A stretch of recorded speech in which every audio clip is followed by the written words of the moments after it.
I'm here with Fauna Hodel and Lillian Suha, and I'm looking at this wonderful painting here. One Day She'll Darken. Explain this to us, Fauna. This actually is a reproduction of vision. An artist friend of mine had a vision that one day that I was going to tell my story and it would be a feature film, and that was early 80s or so.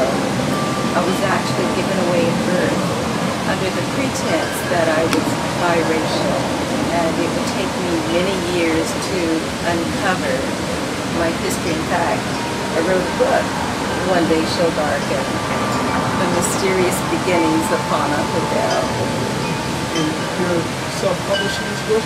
Yes, Lillian and myself, many years ago. Actually, that would have been in 1988. We met.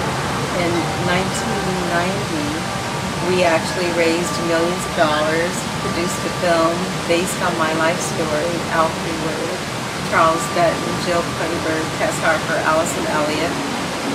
But even before we were able to do the first filming, attorneys marched in and said, due to errors and omissions, of course, that we had to change all the names, and I always say to protect the guilty.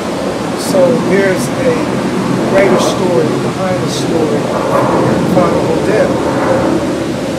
Huge story. My friend here, in reference to that art piece that we were showing years ago, when I first walked into Lillian's office, I was just walking around telling everybody on the planet that one day I was going to produce a film, one day my life story was going to be out there. So I had suffered so much pain from I wasn't black, and I wasn't darkening, and I wasn't white to me. And I told Lillian my story on the day that I met her, and after all the hundreds of people I had told, something in her believed that I really was going to produce a film. And she said, she pulled out a $50 bill and said, go have that piece framed, will you make me a copy of it, because one day I'm going to be able to say, I know her. And then all these years later, my friend here has almost been killed. I mean, literally. It's just things that we've been through. Our film got stopped. Well, Lillian, you and Fauna met. And when she walked into our office and she told me the story, I'm an educator by profession. I have a degree to become an administrator in schools, and I'm very interested in good journalism, good stories that can help children. So when she was talking to me about her story with her, with pretty Jimmy, her mama, I laughed and I cried, because it was such a powerful story between, the adopted mother and the adopted child.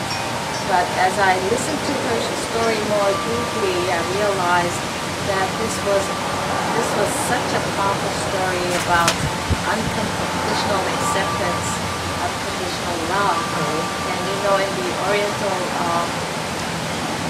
culture, filial piety, which is to honor your mother and father, is very strong. And so I saw that Fauna, who had no reason to stay with her black mama, was such a powerful human being for loving her and trying to take care of her. I said, this story has to be told, and it will. But I didn't think that I would have to do it.